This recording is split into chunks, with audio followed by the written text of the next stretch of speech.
There is a lie, a poison whispered into the soul of man from the moment he is born.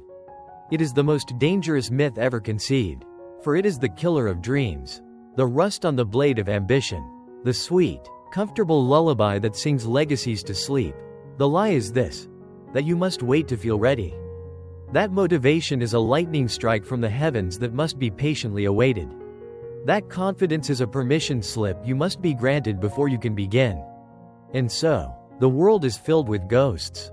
Ghosts of men who died with their music still in them, their empires unbuilt, their greatness a muted whisper in the back of their minds. They stood on the edge of the battlefield of life, waiting for a signal that never came. They waited for clarity. They waited for the fear to subside. They waited for the perfect conditions. But the battlefield does not wait. The clock does not pause. And the universe does not reward hesitation. It rewards action. It rewards the man who moves in the fog, the man who marches when his legs ache, the man who speaks when his voice trembles. The man who wins is not the man who feels ready. The man who wins is the man who has decided that his purpose is more important than his comfort. He is the man who understands that discipline is not a feeling, but a decision, a declaration of war against the lesser self. It is the ultimate act of self-respect. Look around you. The monuments of history were not built by the motivated. They were built by the disciplined. The great symphonies were not composed in fits of fleeting inspiration, but through the grueling, monotonous, day in day out commitment to the craft.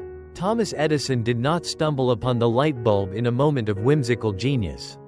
He waded through the suffocating darkness of 10,000 failures, not because he felt inspired each morning, but because his discipline was a burning furnace that outshone his doubt. He held a vision so fiercely in his mind that the physical world had no choice but to bend to its will. He did not negotiate with his fatigue. He did not bargain with his frustration. He commanded himself, and in that command, he found his power. This is the great divide. It is the razor's edge upon which all destinies are balanced. On one side lies the vast, crowded graveyard of good intentions. If I'll start tomorrow. If I'm just not feeling it today. On the other side stands the small, determined few who have learned the fundamental truth. The future is not a gift. It is an achievement, and it is forged, not in the gentle warmth of inspiration, but in the white-hot fire of discipline. You must understand that your mind is a forge. Right now, at this very moment, it is either rusting in the damp air of indecision or it is glowing with the heat of relentless purpose.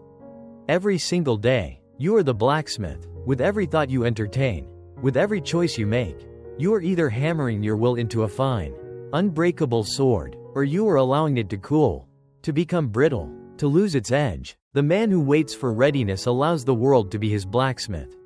He allows circumstance, criticism, and the opinions of others to hammer him into a shape he never chose. His beliefs are not his own, they are borrowed from the crowd. His confidence is a fragile thing, easily shattered by the first sign of resistance, because it was never forged in the fires of personal trial. But the man of discipline, he steps into the forge himself. He closes the door to the noise of the world and he picks up the hammer. In the quiet solitude of the early morning, while others sleep, he is at work. He is hammering away the impurities of his own thinking. He hammers away the fear of failure. He hammers away the seductive whisper of procrastination. He hammers away the belief that he is not enough. Each repetition of a difficult task, each time he says no to a distraction, each moment he chooses the harder right over the easier wrong, that is a strike of the hammer. It sends sparks flying in the darkness of his own mind, illuminating the path forward. He is not building a sword to fight others. He is building it to conquer himself. Abraham Lincoln, a man born into poverty and obscurity, did not possess a divine right to greatness. He forged it. By the flickering light of a borrowed candle, he hammered words, ideas, and principles into his mind until they became a part of his very soul. He faced defeat after defeat, ridicule after ridicule. The world told him he was unworthy, unqualified, destined for the backwoods from which he came. But in the private forge of his own mind, he had already built an unshakable belief in his purpose. The world saw a clumsy, unrefined country lawyer, but Lincoln had already forged the conviction of a president. His belief was not a wish. It was a weapon he had built with his own two hands. Through the sheer, grinding discipline of study and self-mastery, This is the first and most critical battle you must win. The battle for your own mind. You must stop hoping for belief to arrive and start building it. You must treat your mind not as a garden to be passively tended, but as a forge to be commanded. You must become the blacksmith of your own soul. And with every disciplined thought, with every act of will, you must hammer your character into a blade so sharp, so resilient, that the world cannot help but take notice. It does not yield to the man who hopes. It yields to the man who is prepared. From this forge, a new light begins to emerge. Not the flickering candle of hope, but the piercing searchlight of clarity. The undisciplined man lives his life in a perpetual fog. He drifts from one desire to another, one fleeting passion to the next. His energy scattered in 100 different directions. He wants success. He wants wealth. He wants respect. But these are just vague, formless wishes lost in the mist. He cannot see the path because he has never decided on a destination. He mistakes motion for progress, busyness for effectiveness. His days are filled with activity, but his life lacks achievement. He is a ship without a rudder, at the mercy of every current, every changing wind of opinion, every storm of circumstance, and he wonders why he never reaches a worthy port. The answer is simple: he never chose one. Clarity is not something you find, it is something you carve. Discipline is the chisel, the man who commands his mind, who forces himself to think, who sits down in the quiet and demands answers from himself. This is the man who cuts through the fog. Napoleon Hill spoke of a definite chief aim. This was not just a suggestion, it was the foundational secret of every great fortune and every monumental life. It is the conscious, disciplined act of defining, with absolute precision, what you want, and then focusing the entire force of your will upon its attainment. Look at Andrew Carnegie. He did not simply wish for wealth. He conceived of a definite purpose: to produce steel at a lower cost and in greater quantities than anyone else on earth. That vision became his obsession.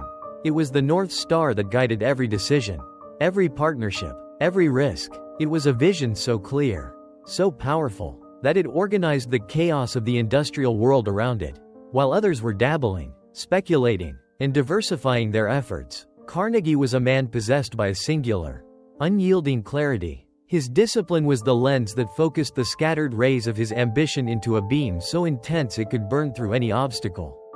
This is the power you are leaving on the table every day that you tolerate ambiguity in your own life. You must force yourself to be clear. Sit down with a pen and paper, the oldest and most powerful tools of creation, and refuse to get up until you have answered the question: what do I truly want? Not what you think you should want. Not what others expect of you. What is the one great thing that, if you achieved it, would make all the difference? Write it down. Refine it. Make it so clear that a child could understand it. Make it so compelling that it ignites a fire in your own heart. This act of defining your purpose is an act of supreme discipline. It is difficult. It forces you to confront your own laziness, your own fears, your own excuses. It is far easier to remain in the comfortable fog of, "I'll figure it out later." But later is the address of failure. Clarity demands a decision, and decision is the engine of destiny. Once your definite chief aim is set, it becomes your filter for life. You no longer ask, "What do I feel like doing?" You ask, "Does this move me closer to my goal?" The answer to that question will simplify your life in the most profound way. It will give you the strength to say no to the 1,000 distractions that clamor for your attention. It will give you a reason to get out of bed in the morning that is more powerful than the comfort of your mattress. The undisciplined man is a slave to his moods. The disciplined man is a servant to his purpose. And that service is the source of his freedom. He is no longer a leaf in the wind. He is the hand that directs it. He has traded the momentary pleasure of distraction for the permanent power of a defined vision. And with that vision, he becomes an architect of his world, not just a resident within it. Once the blueprint of a definite purpose is etched into the mind, the real work begins. The vision, no matter how grand, is nothing but a phantom until it is given flesh and bone through action. And the lifeblood of action is discipline. Not sporadic, heroic bursts of effort, but the relentless, rhythmic, day in day out grind. This is the part of the journey that is never glorified. This is the chapter of the story that the crowds never see. They see the trophy, the fortune, the finished product, and they call it genius. They call it luck. They call it talent. They failed to see the thousands of lonely hours that made it possible. They failed to see the man who showed up when no one was watching. Who did the work when he did not feel like it? Who kept his promise to himself when it would have been easier to break it? The world is mesmerized by the lightning, but it is the steady, silent rain that nourishes the great oak. Your discipline is that rain.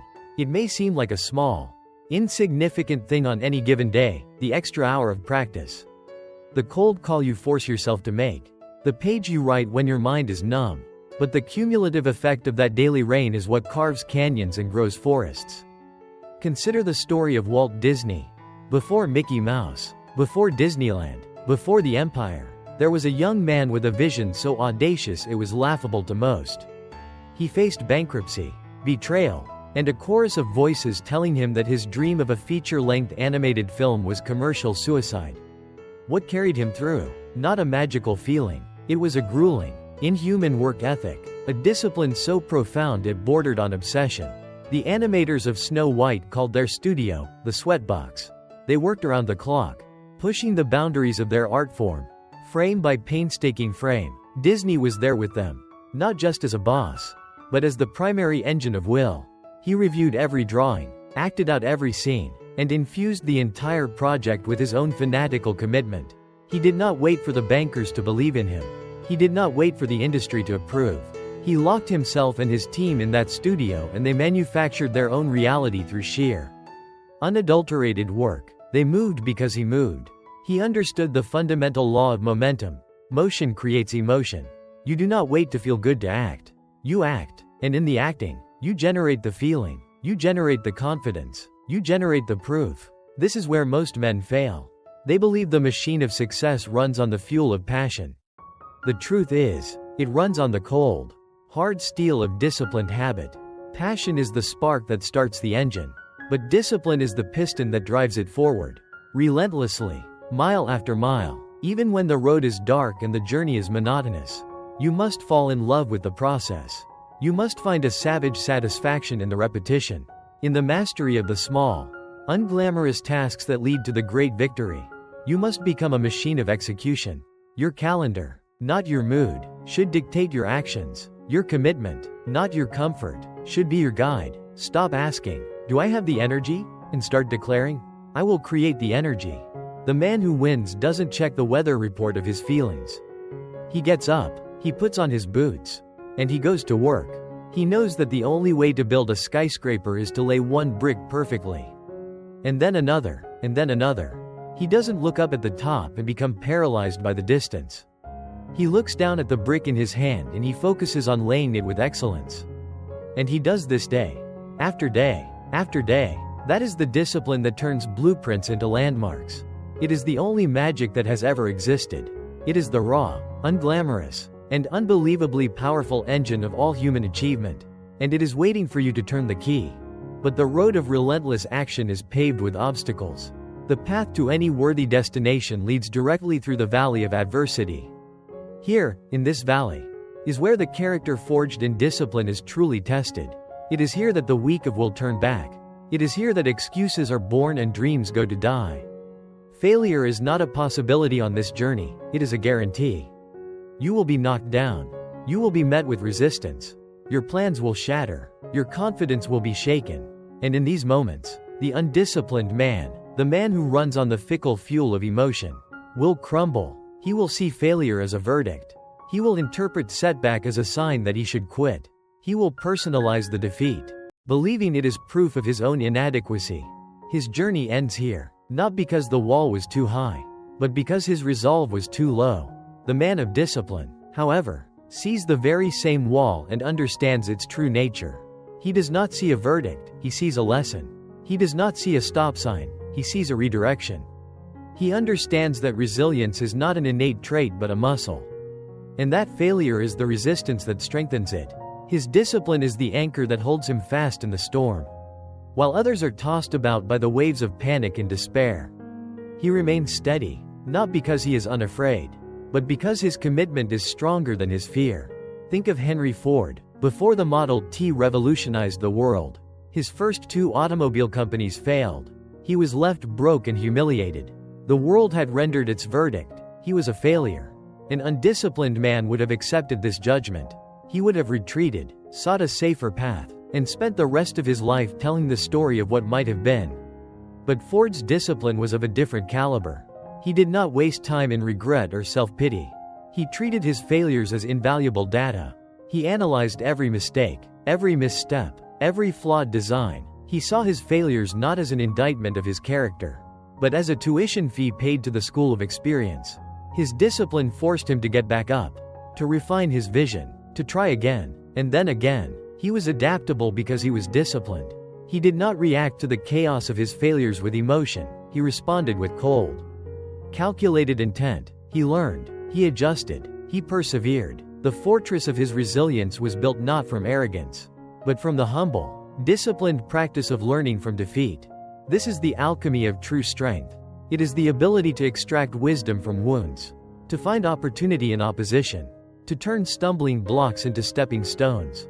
It requires a discipline of perspective.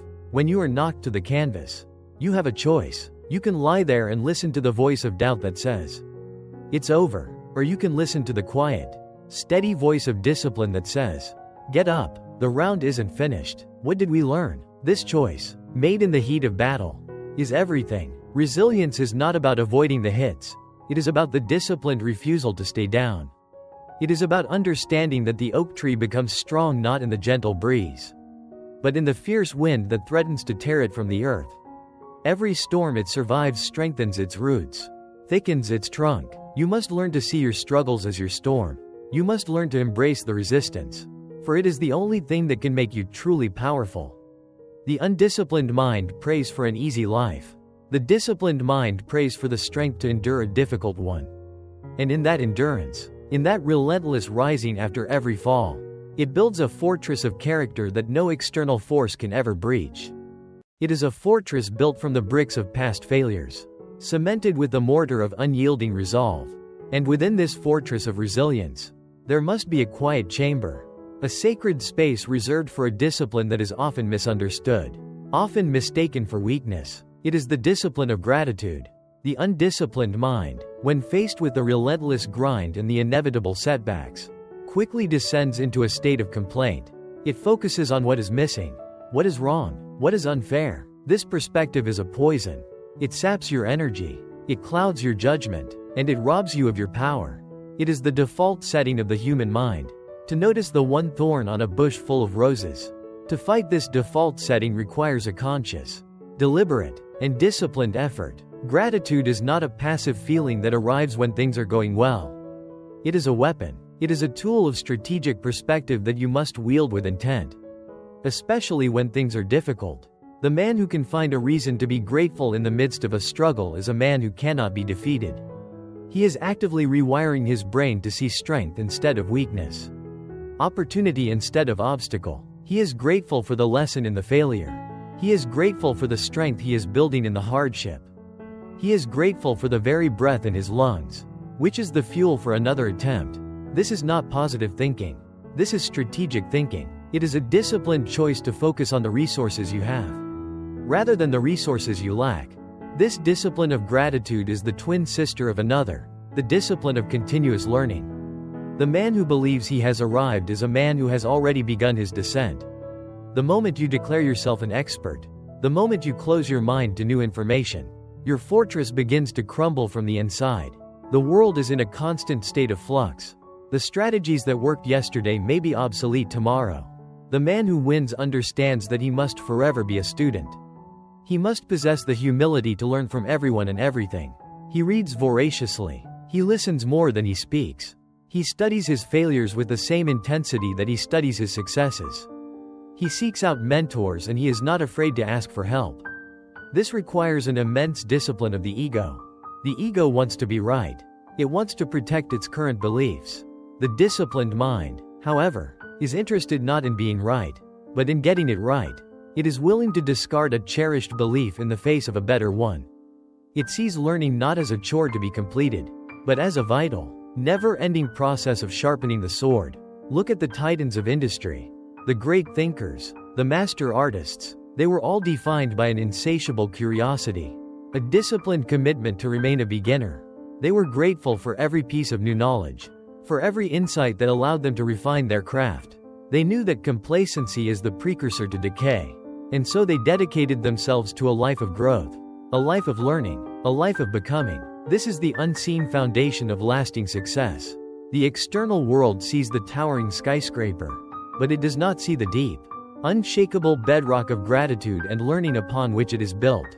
Without this foundation, any structure, no matter how impressive, will eventually collapse under its own weight. Build your foundation first. Practice the discipline of seeing the good. Practice the discipline of seeking the truth. For in this, you will find a quiet, unshakable strength that will sustain you through any storm and carry you to any height. And so, we arrive at the final truth. The hour of decision. All that has been said, all the stories of the great, all the principles of the forge and the fortress, mean nothing until they are made real in your own life. The gap between the man you are and the man you want to be is not a canyon of talent or a chasm of luck. It is a razor-thin line. And its name is decision. Not a wish, not a hope, a final, irrevocable, all indecision, a declaration made not to the world, but to yourself, a promise that you will no longer wait. You will no longer wait for the feeling of readiness, for the permission slip of confidence, for the stars to align in some perfect celestial pattern. You will move now, with the tools you have, from the place you are. You will become the blacksmith and step into the forge. You will become the architect and draw the blueprint. You will become the soldier and march into the valley. You are the one you have been waiting for. This is not a call to a single, heroic act. It is a call to a new way of being. It is the call to choose discipline over everything. Over comfort, over distraction, over the approval of the crowd, over the seductive whisper of your own lesser self that begs you to take the easy path. The man who wins is the man who makes a pact with his future self. He says, I will endure the pain of discipline today, so that you do not have to endure the pain of regret tomorrow. He understands that every single choice, no matter how small, is a vote for the person he is becoming. The choice to get up when the alarm rings is a vote. The choice to turn off the screen and pick up the book is a vote. The choice to make the difficult call, to do the extra repetition, to keep your word when no one would know if you broke it. These are the votes that elect your future. You are building your destiny in these small, unseen moments of decision. The world may not see it today. It may not see it tomorrow. But the universe keeps a perfect ledger. And soon, the cumulative weight of your disciplined choices will begin to bend reality to your will. Opportunity will not find you by accident. It will be drawn to the man you have become. Strength will not be given to you. It will be the natural result of the burdens you have chosen to carry. The life you dream of is not something to be wished for. It is something to be earned.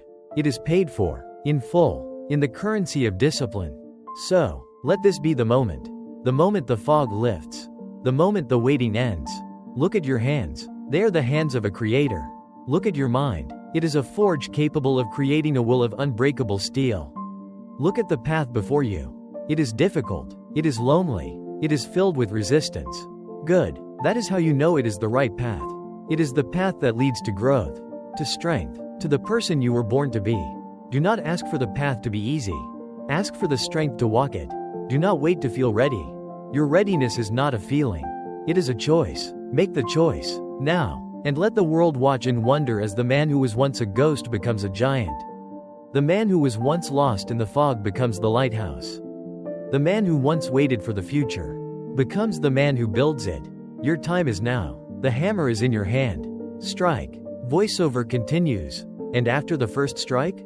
After the fire of that initial decision has cooled to a steady, burning ember, what then? What of the 1,000th strike? And the 10,000th after that? What of the days when the forge is cold and the hammer feels impossibly heavy? This is the terrain where true mastery is found. It is the long, quiet, uncelebrated road of endurance. Many can summon the courage for a single charge, but few can sustain the march. And it is on this long march that you discover a new, more subtle enemy. It is not the external obstacle, but the internal erosion, the slow, creeping decay of your resolve, brought on by the environment you inhabit. For no fortress, no matter how well built, can withstand a constant siege from within its own walls. And your environment, the people you surround yourself with, the voices you allow into your mind, is either reinforcing your walls or actively tearing them down. You must understand this as a law of nature. As immutable as gravity. You are the average of the 5 people you spend the most time with. Their standards, subtly and silently, become your own. Their excuses begin to sound reasonable to you. Their lack of ambition becomes a comfortable blanket for your own. Their ceiling becomes your floor. The discipline to curate your circle is one of the most ruthless and necessary acts of self-preservation you will ever undertake. It demands that you become a guardian at the gate of your own life. You must have the courage to walk away from conversations that lead nowhere. You must have the strength to distance yourself from those who drain your energy, who mock your ambition, who see your discipline as a threat to their own complacency. This is not an act of arrogance. It is an act of survival. A man who wishes to build an empire cannot take counsel from those who are content to live in huts. A man training for a championship cannot spend his evenings with those who celebrate mediocrity. The soil determines the harvest. To plant a seed of greatness in barren ground is an exercise in futility. Napoleon Hill called this the principle of the mastermind. It is more than just networking. It is the disciplined alignment of minds, energies, and purposes. It is the deliberate creation of a private ecosystem where your ambitions are not just tolerated, but expected, where your discipline is not just understood, but matched. When 2 or more disciplined minds come together in a spirit of perfect harmony for the attainment of a definite purpose, a third, invisible mind is created, a force so powerful it can move mountains. Look at the partnership of Henry Ford and his early engineers. Look at Carnegie and his roundtable of steel magnates. Look at Edison's Menlo Park, a physical manifestation of the mastermind principle. An invention factory, where disciplined minds fed off each other's energy and genius. They did not gather to complain about their obstacles. They gathered to obliterate them. They sharpened each other. The friction of their combined intellects created a fire that lit up the world. Your task is to build your own mastermind. Seek out the disciplined. Find the men and women who are already living by the code you have chosen. Find those who hold themselves to a higher standard, whose conversations are about ideas and visions, not about people and problems. This requires discipline. It requires you to make yourself worthy of such a circle. You must bring value. You must be the kind of person you wish to attract. You cannot expect to be welcomed into the forge if you are unwilling to withstand the heat. Step away from the circles of comfort. Politely, quietly, but decisively. Let the silence you leave behind be your statement. And then, step into the fire. Find your blacksmiths. Find your architects. Your resolve will double. Your vision will sharpen. Your progress will accelerate at a rate that is impossible to achieve alone. For greatness is not forged in isolation. It is forged in the searing heat of disciplined association. This is the unseen accelerator. The secret weapon of every titan who has ever walked the earth. Choose your circle, or the circle will choose you. And in that choice lies the difference between a legacy and a cautionary tale. There is another, even deeper discipline that must be cultivated on this long march. It is the discipline of silence. The modern world is an unrelenting assault of noise, a cacophony of opinions, notifications, and distractions, all designed to pull you out of your own mind and into the superficial current of the collective. This noise is the enemy of clarity. It is the enemy of deep work. It is the enemy of the quiet, internal voice that holds the blueprint to your destiny. To achieve anything of significance, you must cultivate the ability to shut it all out. You must have the discipline to be alone with your own thoughts, to sit in the stillness and listen to what emerges from the depths. The answers you seek are not on a screen. They are not in the applause of the crowd. They are in the profound, intimidating silence of your own soul. The man who is afraid to be alone with himself is a man who is afraid to meet his own master. This discipline of silence extends beyond just shutting out external noise. It is also the discipline to work without an audience, to build in the dark, to delay the gratification of showing your progress until the work is truly done. Most people are addicted to premature validation. They post about the book they are going to write. They talk about the business they are going to start. They seek applause for the intention, not the achievement. This is a trap. It dissipates the very energy required to do the work. It mistakes the shadow for the substance. The truly disciplined man moves in silence. He is like a submarine, running deep and unseen, conserving his power, only surfacing when the target is in range and the mission is complete. He knows that real power doesn't need to announce itself. His results will be his announcement. His success will be his trumpet. This quiet, focused, head-down execution is what separates the amateur from the master. The amateur needs the crowd to feel like a performer. The master needs only the work. Think of the great artisans of old. The cathedral builders who spent their entire lives carving a single stone gargoyle that would sit hundreds of feet in the air, unseen by anyone on the ground. They did not work for recognition. They worked for something higher. They worked for the integrity of the craft, for the perfection of the form, for the quiet satisfaction of a promise kept to themselves and to their God. This is the spirit you must adopt. Fall in love with the work itself, not the potential praise it may bring. Find your cathedral, find your stone, and then, in the disciplined silence of your own private world, begin to carve. Let others chase the fleeting dopamine of likes and shares. You are in a different game. You are building something that will last. Something with weight, something with substance. And substance is always forged in the quiet. It is in that silence that you will finally hear the voice you've been looking for. The voice of your purpose. Clear, calm, and undeniable. And when you hear that voice, and you align your actions with its command, you become an unstoppable force of nature. Voiceover continues. And as you master the silence, as you learn to build in the quiet, you will inevitably come face to face with the silent partner in all your labors. It is the one force in the universe that is perfectly, ruthlessly, and beautifully disciplined. It is time. Time does not negotiate. It does not offer extensions. It does not care for your excuses or your readiness. It simply marches forward, an unstoppable, indifferent metronome, taking away the seconds of your one and only life. The greatest tragedy is not death, but a life left unlived. And a life is left unlived not in grand moments of failure, but in the countless, squandered hours, days, and years spent killing time, as if time were not the very thing that is killing you. The undisciplined man treats time as an enemy to be sedated with distraction. The disciplined man knows it is his most precious, non-renewable asset. He does not have time, he invests it. Every second, every minute, every hour is a coin from a finite purse, to be spent with absolute intention on the construction of his legacy. The ancient Stoics practiced a discipline called memento mori, remember you will die. This was not a morbid obsession. It was a tool of radical clarification. It was a filter designed to burn away all that is trivial, all that is non-essential. It is the question you must have the courage to ask yourself. If this were my last year on earth, would I be doing what I am doing today? Would I tolerate the same distractions? Would I suffer the same fools? Would I postpone the same dreams? The answer, for most, would be a resounding, soul-shaking, no. They would act, they would love, they would build, they would forgive. The fear of failure would seem laughably small compared to the terror of a wasted existence. That urgency you would feel in that final year? That is the urgency you are meant to live with every single day. The discipline of remembering your mortality is the discipline that unlocks your vitality. Picture your life as a great block of marble, placed before you on the day you were born.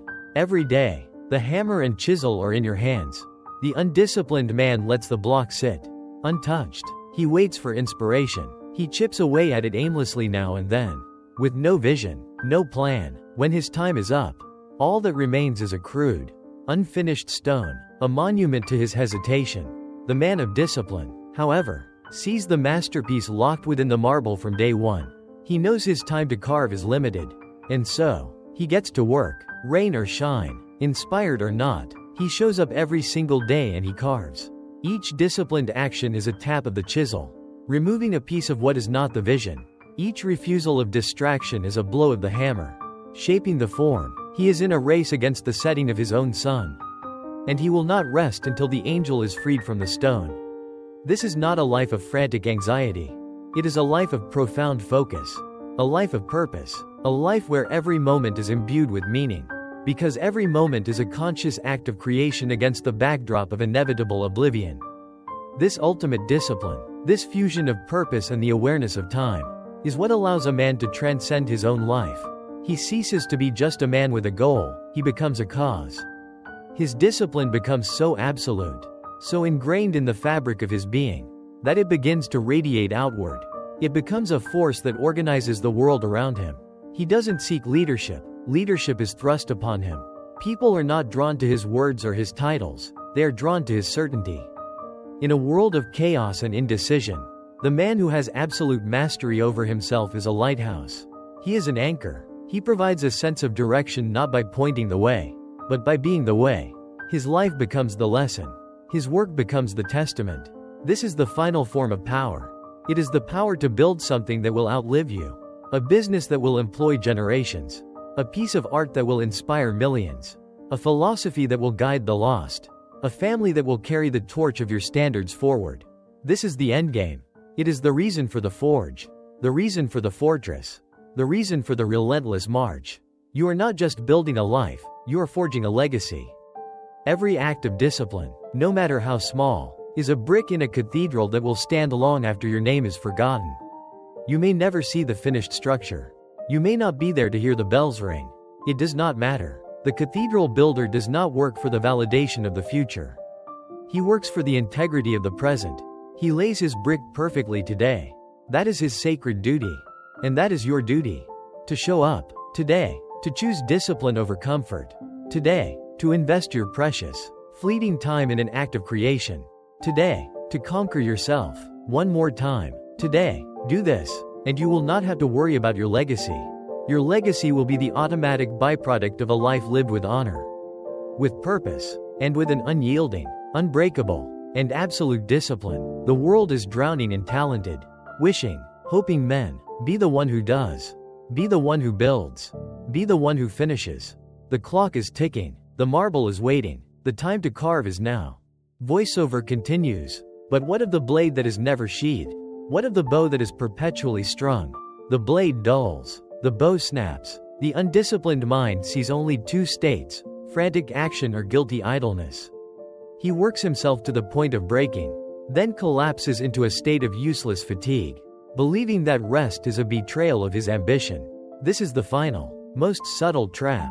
It is the misunderstanding of the very nature of strength. The man who achieves true mastery understands that the highest form of discipline is not found in the relentless, unending charge, but in the profound wisdom of rhythm. It is the discipline of strategic renewal. Rest is not the opposite of work, it is a vital, non-negotiable component of it. It is not an indulgence, it is a weapon. It is the deliberate, calculated act of sharpening the saw. Look to nature, the ultimate teacher of endurance. The great oak does not grow in a single, frenetic burst. It follows the seasons. There is a time of explosive growth in the spring, a time of maturation in the summer, a time of shedding the old in the autumn, and a time of deep, silent rest in the winter, gathering strength in its roots for the cycle to begin anew. The farmer knows this wisdom in his bones. He knows he cannot sow the same field relentlessly, season after season. He must let it lie fallow. He must give the soil time to recover its nutrients, so that the next harvest may be even more abundant. To the ignorant passerby, the fallow field looks useless, abandoned, but to the master farmer, it is an act of supreme strategy. He is not losing a harvest, he is investing in all future harvests. You are that field. Your energy, your creativity, your willpower, these are the nutrients in your soil. You must have the discipline to let your own field lie fallow. This is not a call for laziness. It is a call for intelligence. It is the discipline to step away from the work when you are at the point of diminishing returns. It is the strength to unplug from the noise and allow your mind to wander, to consolidate its learning, to make the unseen connections that only emerge in the quiet spaces. It is the confidence to sleep a full night, knowing that a well-rested mind is an infinitely more powerful tool than a fatigued one. The champion fighter knows his championship is won not just in the savage hours of sparring, but in the meticulous, disciplined hours of recovery, nutrition, and sleep that allow his body to rebuild stronger than before. He does not see rest as quitting, he sees it as part of the training.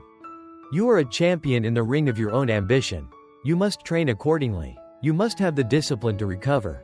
This final discipline requires you to know yourself, to listen to the signals of your own body and mind not as weaknesses to be crushed, but as data to be analyzed.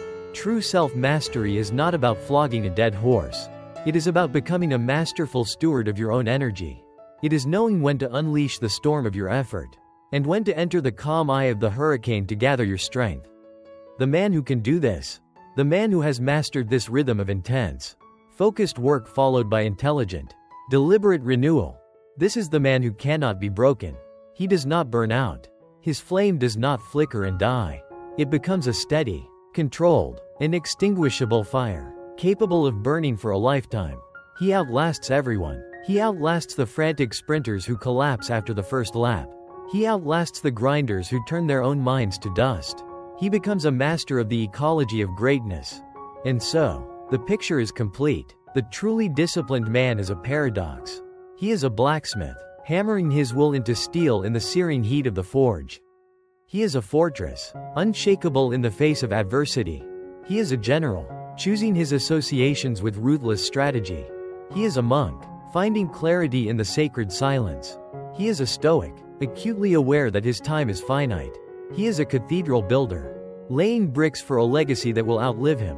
And finally, he is a farmer, wise enough to know the seasons of his own strength, tending to the soil of his own soul. He is fire and he is water. He is the relentless march and the strategic pause. He is the master of the charge and the master of the recovery. This is the path, not of a perfect man, but of a complete one. A man who has disciplined himself not just to achieve, but to endure. A man who has learned not just how to build his future, but how to sustain it. This is the ultimate victory. This is discipline over everything. Voiceover continues. And yet, a final question remains. What of the man who is master of everything, but a slave to his own results? What of the man who forges the perfect sword, only to be tormented by the fear of it chipping? What of the man who builds the great cathedral, but finds no peace within its walls because his mind is already fretting about the next one? It is possible to follow every step of this path, to build the fortress and master the forge, and still miss the entire point. It is possible to achieve everything you set out to achieve and find yourself hollow at the core. This reveals the final, and perhaps most profound, discipline of all, the discipline of presence, and its twin, the discipline of detachment. For what is the purpose of this relentless climb if you never pause to experience the texture of the rock beneath your fingers? The burn of the thin, clean air in your lungs? Too many live with a sickness of the soul called destination addiction. They are always living in the next moment, the next achievement, the next goal. They believe their happiness lies just over the horizon, on the summit they are striving for. But when they reach it, they find the peak is barren, and their eyes are already scanning for a higher mountain to conquer. They are ghosts in their own lives, never truly present in the only moment that ever truly exists, now. The discipline of presence is the conscious act of bringing your entire focus, your entire being, into the task at hand. When you are carving the marble, you are not thinking of the finished statue. You are one with the chisel, the dust, the sound of the stone yielding to your will. The joy is not in the future image. The joy is in the perfect, present act of creation. This is the state the masters call flow. It is where the self is forgotten. It is where time dissolves. It is the intersection of supreme challenge and supreme skill. And it is only accessible through the gateway of presence. This, too, is a discipline. It is the discipline to pull your mind back from its frantic wanderings about the future and its regretful ruminations on the past, and to anchor it firmly, powerfully, in the here and now. You must train your attention as fiercely as you train your body. You must learn to find the universe in a single, well-laid brick, for the man who can find fulfillment in the process needs no trophy. The work itself becomes his reward. From this discipline of presence, the ultimate freedom is born, the discipline of detachment. This is not apathy. It is not carelessness. It is the final liberation of the master. It is the wisdom to understand what you can control and what you cannot. You can control the effort. You can control the integrity. You can control the intention. You can control the process. You cannot, with absolute certainty, control the outcome. The world is too complex. Fate, chance, the actions of others, these are variables beyond your command. The undisciplined man chains his inner peace to these external outcomes. If he wins, he is ecstatic. If he fails, he is crushed. He is a leaf on the winds of fortune. The master, however, does his work. He pours every ounce of his disciplined soul into the effort, perfecting the process with monastic devotion. And then, he lets it go. He releases his desperate attachment to the result. He has done his part. The arrow has left the bow. His work was in the perfect draw, the steady aim, the clean release. Where it lands is now up to the universe. This is the pinnacle of confidence. It is a profound faith, not in a specific outcome, but in the law of cause and effect. It is the faith that a life of disciplined, honorable, and excellent effort will, over the long run, produce a life of honor and excellence. It is the peace that comes from knowing you have left everything on the field. There is nothing more to give, and so, you can rest, not the collapse of the exhausted, but the serene, powerful rest of the warrior who has done his duty completely. He finds his victory not in the verdict of the world, but in the quiet knowledge of his own unwavering effort. His honor is not bestowed by a crown, it is forged in his character. And that is the one prize that no one can ever take from him. So build your empire, but do not become its prisoner. Strive for the summit, but find your glory in the climb.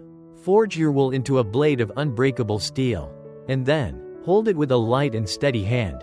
For the man who has disciplined himself so completely that he can finally let go is the man who is truly free. His life is not a struggle.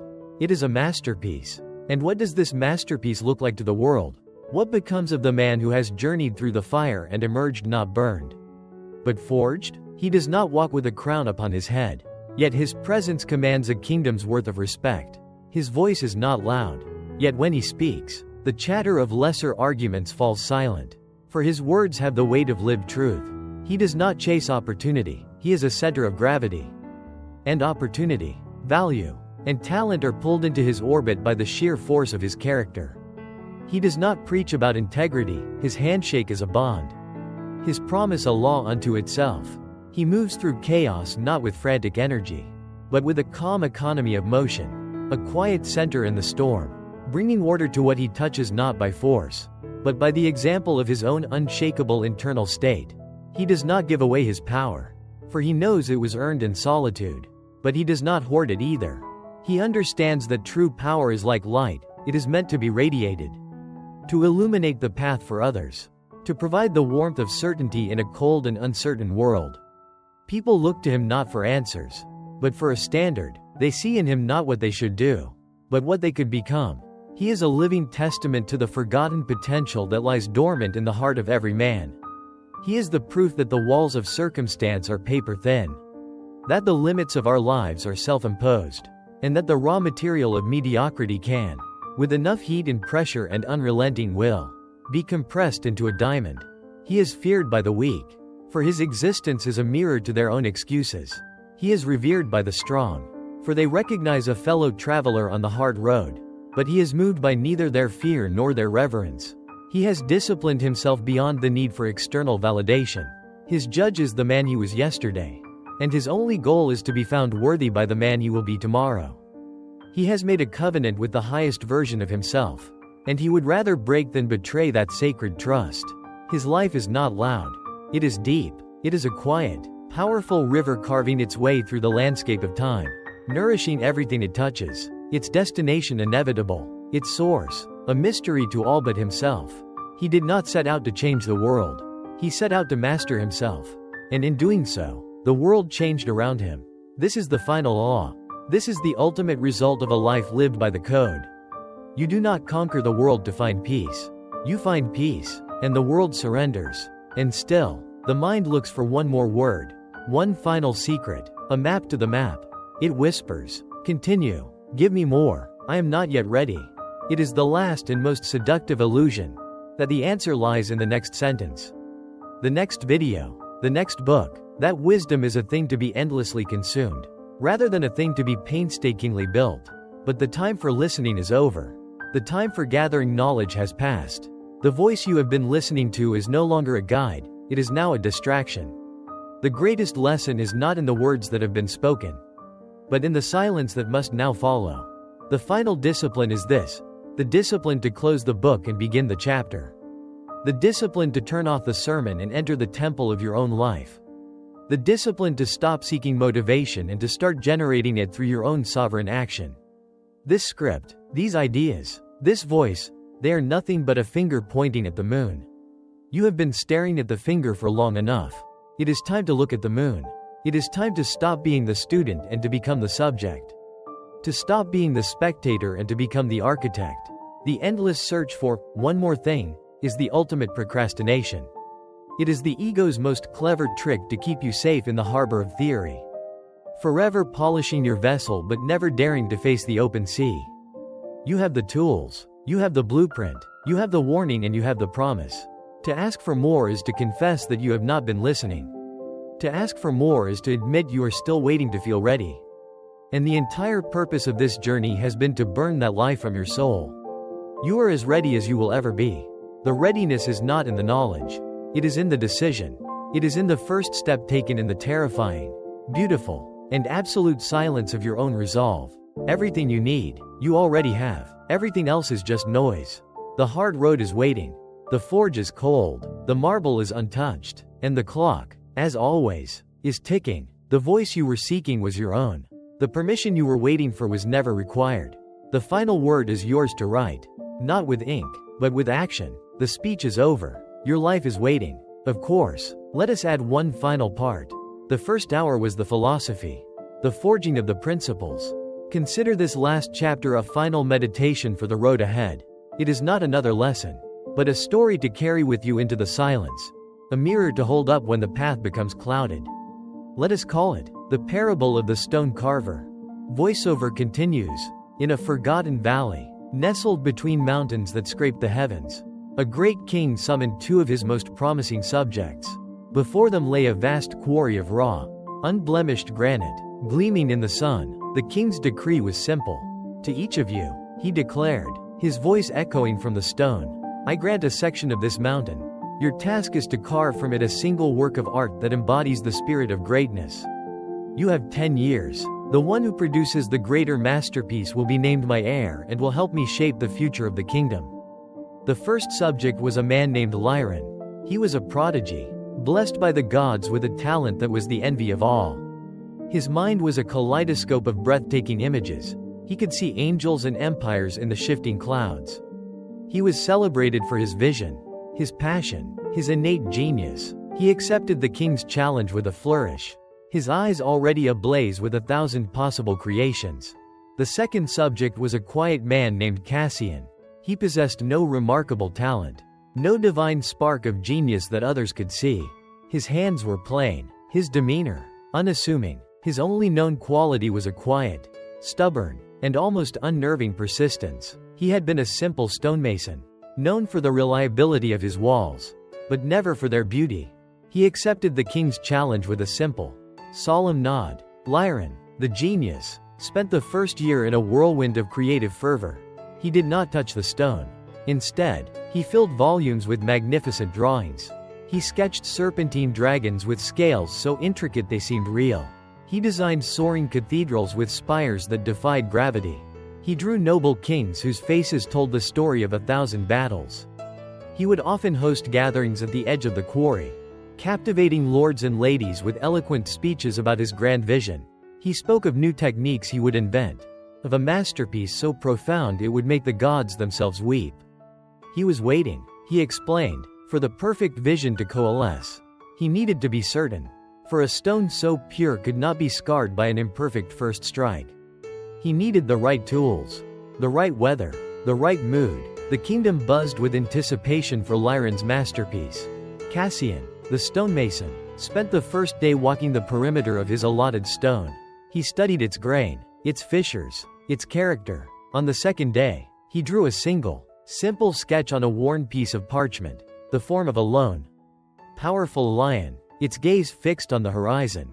It was a solid, respectable design, but it lacked the breathtaking flair of Lyron's work. On the third day, Cassian picked up his hammer and his chisel, and he made his first strike. The sound was small, almost insignificant against the vastness of the mountain. And then he made another, and another, day after day, for the rest of the year. The only thing that came from Cassian's quarry was the steady, monotonous rhythm of his work. Tap, tap, tap. He did not host gatherings. He spoke to no one of his progress. He simply worked. The years began to pass. Lyron's creative blaze had cooled to a smolder. He had grown frustrated. His grand designs, so perfect on paper, seemed impossible to render in the stubborn stone. He would begin a project with passion, carving for a week or a month. But then a flaw in the stone or a new, more brilliant idea would distract him, and he would abandon the work. declaring it unworthy. His section of the quarry became a graveyard of magnificent beginnings, the half-finished wing of a dragon, the foundation of a cathedral, the rough outline of a king's face, all left to be weathered by the seasons. He began to complain. The stone was too hard. The tools were inadequate. The sun was too hot.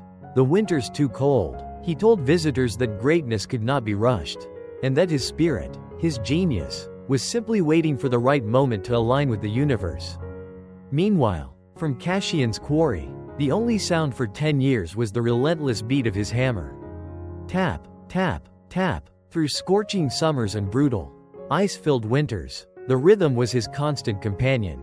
He took no holidays. He made no excuses. When a tool broke, he repaired it. When he hit a difficult vein of quartz, he patiently worked around it. His hands became gnarled and scarred. His face weathered into a mask of pure focus. Many who passed by scoffed at his work. The emerging shape of the lion was plain, they said, lacking the dramatic genius of Lyron's abandoned fragments. It was just the work of a common laborer, not a master artist. Cassian heard their whispers, but he did not falter. The beat of the hammer was his only reply. At the dawn of the final day of the 10th year, the king returned to the valley. He went first to Lyron's quarry. He saw the beautiful drawings, now faded and curling at the edges. He saw the spectacular, half-finished sculptures, already being reclaimed by moss and ivy. Lyron met him, his eyes full of the tired fire of explanation. He spoke of the visions that were too grand for the stone, of the conditions that were never quite right, of the masterpiece that was still locked in his mind, just waiting for the perfect moment of inspiration that, sadly, had not arrived in the last 10 years. The king listened patiently, and then he walked in silence to Cassian's quarry. The steady tapping had ceased. The dust had settled, and there, where a mountain of raw granite once stood, was a lion. It was a creature of breathtaking majesty and power. It was not ornate. It was not fantastical. It was real. Every muscle in its body was perfectly defined, coiled with a quiet, potent strength. Its mane was a cascade of solid, heavy stone, but it was the lion's eyes that held the true masterpiece. They were carved with such profound focus and unyielding spirit that they seemed to hold the wisdom of the ages. Their gaze fixed on the distant horizon with an expression of serene, indomitable, and eternal will. It was not the work of a genius who had a fleeting visit from the gods.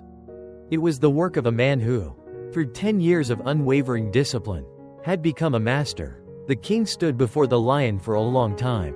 He placed a hand on its solid flank, feeling the texture of the 10 years of labor.